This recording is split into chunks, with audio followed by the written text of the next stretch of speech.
Assalamualaikum warahmatullahi ta'ala wabarakatuh dan salam sejahtera.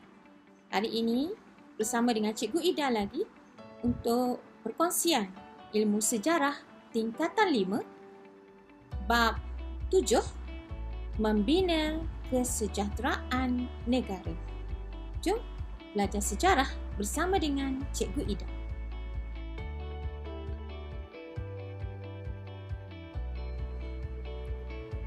Subtajuk yang akan cikgu kongsikan pada hari ini ialah berkaitan dengan tajuk 7.4 Dasar Kebudayaan Kebangsaan.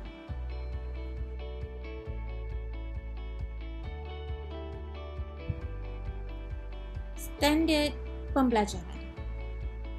Standard pembelajaran yang ingin cikgu capai pada perkongsian ini ialah pelajar dapat menerangkan pembentukan dasar kebudayaan kebangsaan.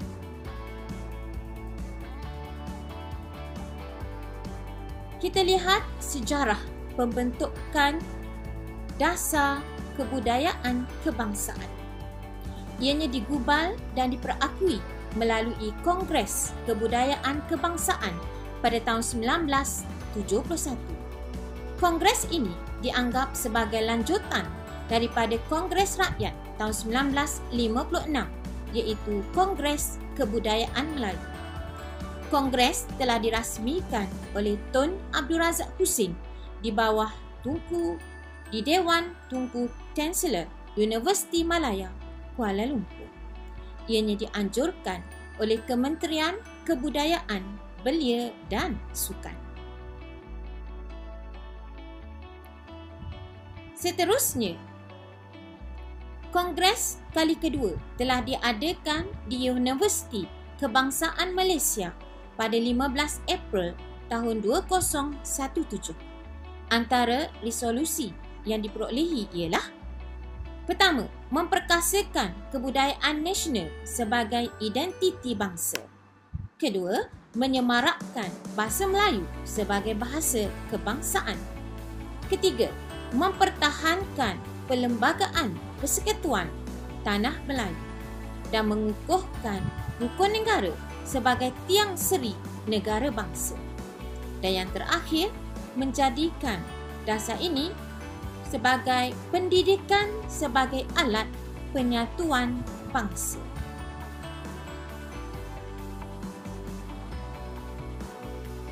Terdapat beberapa prinsip utama dalam dasar kebudayaan kebangsaan, iaitu berteraskan kebudayaan rakyat asal rantau Melayu sebagai tunjang dasar kebudayaan kebangsaan.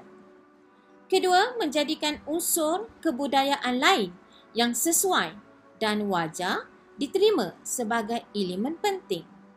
Yang ketiga, menjadikan Islam sebagai unsur yang penting dalam membentuk dasar kebudayaan kebangsaan. Seterusnya, kita lihat pula apakah matlamat dasar kebudayaan kebangsaan. Ianya bermatlamat untuk mengukuhkan perpaduan bangsa dan negara melalui kebudayaan. Kedua, dapat memupuk dan memelihara kepribadian kebangsaan yang terhasil daripada kebudayaan kebangsaan. Dan yang ketiga, memperkaya dan mempertingkatkan kualiti kehidupan kemanusiaan dan kerohanian yang seimbang dengan pembangunan sosio-ekonomi. Terdapat beberapa agensi yang melaksanakan dasar kebudayaan kebangsaan.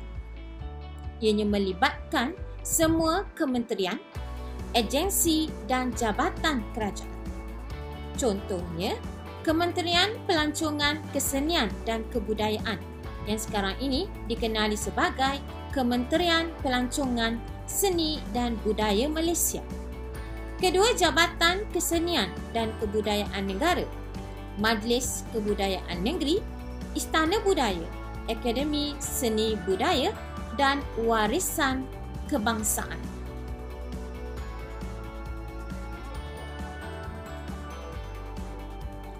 Seterusnya, kita lihat pula apakah program yang dilaksanakan di bawah Dasar Kebudayaan Kebangsaan. Antara programnya ialah menganjurkan citra warna Malaysia pada tahun 1999 yang merupakan salah satu aktiviti promosi dalam bidang pelancongan.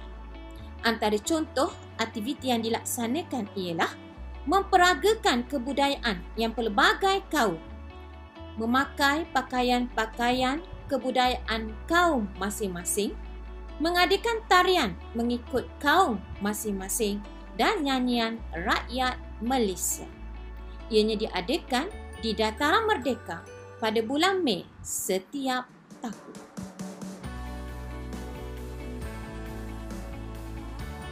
Ekoran daripada itu, terdapat berbagai sumbangan daripada tokoh dan penggiat budaya yang tersuhur. Antara sumbangannya ialah terhadap proses membudayakan masyarakat dan kebudayaan bangsa kita yang begitu indah. Penting dalam menggalakkan penghasilan karya seni tempatan yang bermutu tinggi dan memartabatkan khazanah asli negara. Antara tokoh-tokoh yang menjadi penyumbang kepada penggiat budaya kita ialah seperti Azah Aziz ataupun Mak Engku yang merupakan tokoh budayawan. Hamzah Dolmat merupakan seni muzik tradisional. Lim Swee Tin merupakan ahli kesusastraan.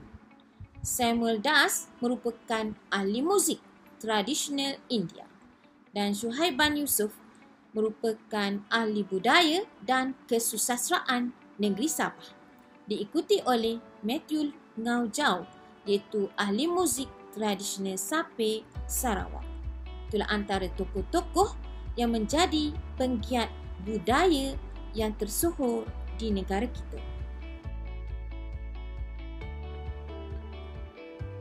Sebagai rumusan, pelaksanaan Dasar Kebudayaan Kebangsaan dapat membentuk bangsa yang bersatu padu serta mengekalkan identiti negara.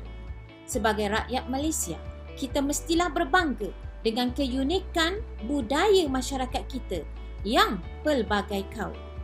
Hal ini disebabkan budaya tersebut memperlihatkan kepribadian kebangsaan Malaysia sebagai sebuah negara yang merdeka dan berdaulat.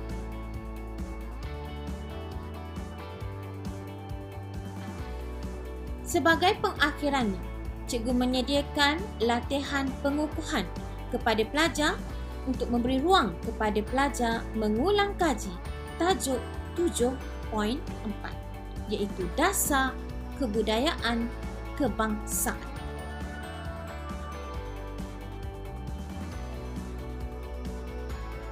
Sebelum cikgu tutup perkongsian ini, cikgu ingin mengucapkan sekian, terima kasih dan jangan lupa subscribe channel Sejarah Cikgu Ida.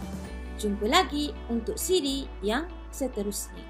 Assalamualaikum warahmatullahi taala wabarakatuh dan terima kasih.